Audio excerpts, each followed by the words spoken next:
Straight out to Michael Board, WOAI News Radio. Michael Board, she's been hauled back to Arizona in court in the last hours. What happened? Well, Nancy, we've talked a lot about doom and gloom already on this show today. Signs that, maybe baby Gabriel was murdered by this woman. But here's some other news that has not been reported widely so far today. It was announced today that when Elizabeth Johnson was found in Miami, she had $500 cash on her. And the commander who's in charge with this investigation admitted that she should have run out of money a long time ago. This is an unemployed woman who is caring for an 8-month-old child who drove all the way from Arizona to San Antonio, bought a bus ticket. They said when she was in that Miami youth hostel where she was caught, she had gone shopping, there was clothes, she had even gotten her nails done. That's a sign that she got money. Where did she get that money from? This is signs. It's opening up the possibility that possibly she did sell her child. And got her nails done when her child is off with someone, according to her, she's never met a day in her life. What is wrong with her, Janet Taylor? You're the shrink.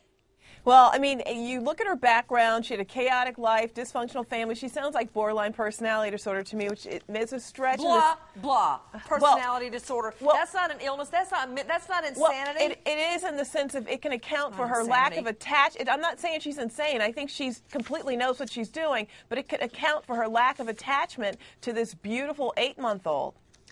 Back to Michael Board. What else can you tell me, Michael? You have to track the money. How did she get the money there? It is signs. Possibly she did sell that child. That is something. It's a possibility. It's something that's police looking into, and it's a definite sign as to why Jack and Tammy Smith might be persons of interest. Maybe they might know who she might have sold this child to. You have to bring up those questions in this type of investigation.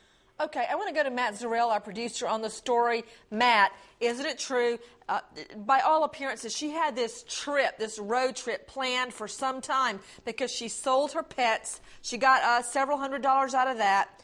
Then she got a roommate. She got $400 or $500 from him or her, whoever that was, and took off.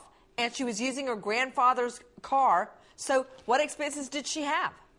Well, that's what's interesting is the cops are still trying to figure out where all the money went. She only had less than $500 with her. They thought she had well over $1,000 when she started the trip based on all the saving up. So where did that money go? We're still trying to find out. And she was staying at a youth hostel. That cost practically nothing, right, Zarrell? Yes.